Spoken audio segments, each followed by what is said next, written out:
Good afternoon and welcome to BJC Halacha A Day number 1857.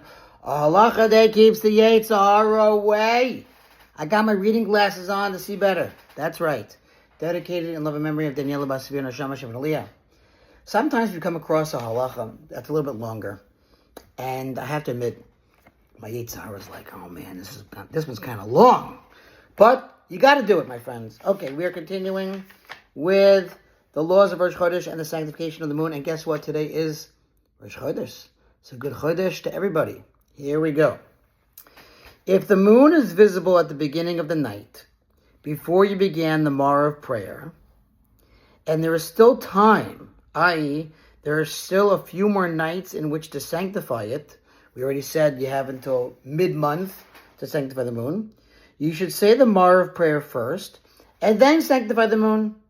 Because a mitzvah that is constant takes precedence over one that is only periodic. Right? The concept is tader, v'she'enu tader, tader kodem. Whenever you have a mitzvah that's more consistent than something else, you do the one that's more consistent. In this case, the evening prayer. Okay? And also the reading of the Shema is a biblical precept.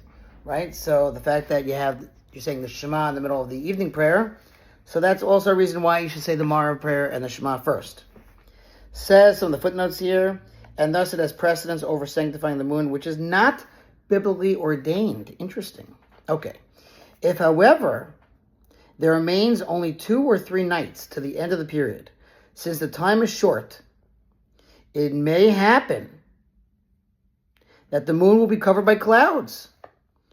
And in the rainy season, even if there remain yet 4 nights to the end of the period, it may happen that it will become covered by clouds, and therefore you should first sanctify the moon and then say the Marav.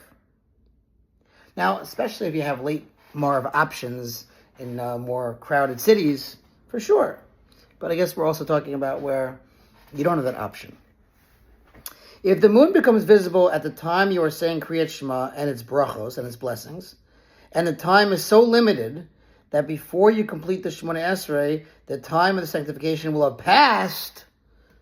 Boy, you were late in this one.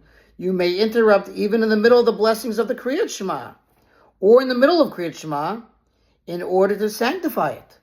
But if possible, you should complete the section you are reading and sanctify the moon between the sections, right? So if you can, finish what you need to finish those paragraphs, and then go ahead and sanctify the moon. But if you really can't, go ahead and, that's what he says, the Kitzur, and sanctify the moon.